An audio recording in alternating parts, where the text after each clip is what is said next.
I got infected from a colleague of mine, a nurse. I can remember it was on a Friday night.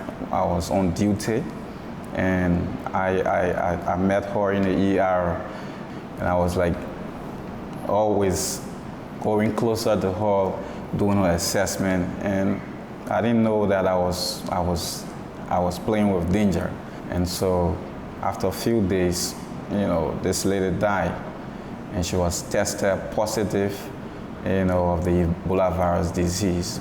One specific patient I interacted with, he was very ill, and I helped establish Alvin, and he died of the disease. So it was kind of like alarming and frightening for us, for those who provided care for him.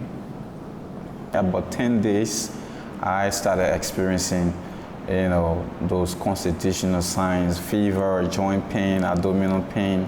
The temperature continued to go up to 40, 41. I called my supervisor and said, I think I need to go to the ETU. And he said to me, you need to take some malaria pills and you'll be okay. So I did the malaria rapid diagnostic test, and it was positive for malaria.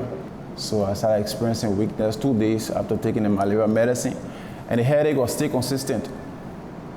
So I wanted to go to one of the Ebola treatment unit to get tested. But each time I would bring the idea, I would suggest the idea to my parents.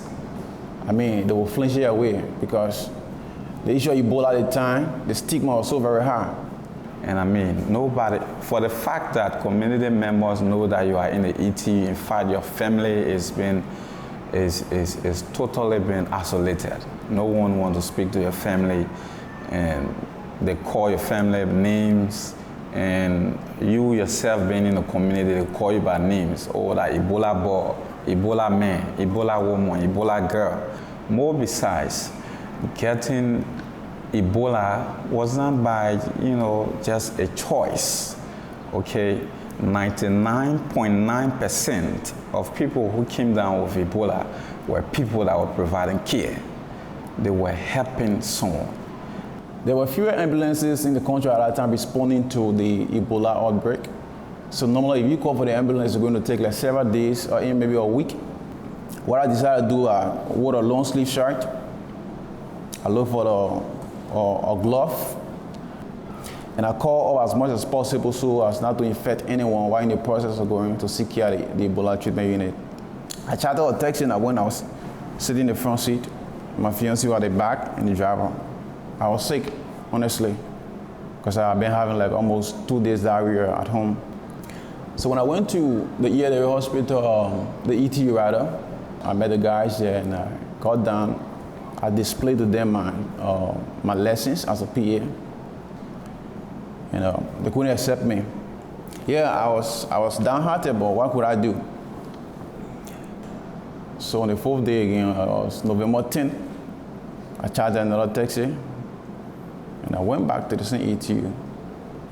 I underwent treatment for like 2 weeks, and I came so very near, close to death. For me, I was like admitted on the 28th of June at the GFK, at the old chloride unit. We had a chloride unit here, and I was actually released from that area on the 16th of July, 2014. And after my own release, we have been engaged in a lot of our activities. We also took the responsibility to go back and serve our people, looking at people dying. We believe that we are some way immune to the virus, so we'll be less at risk to take care of those who are infected. And so a lot of us, including him, a lot of survivors, PAs, went back and started to provide clinical care, psychosocial, health education, awareness, stigma and discrimination, and so on. Actually, I did not want to be a survivor, okay? And I don't think anyone would like to be a survivor. But you would like to be a survivor when you are infected. Yeah, so you see that once you are infected, you want to be a survivor, but I never want to be a survivor. So I always told people that, for people who sometimes look down on Ebola survivors, I always told people this, and I think we can all live together, and we can do better, in one accord.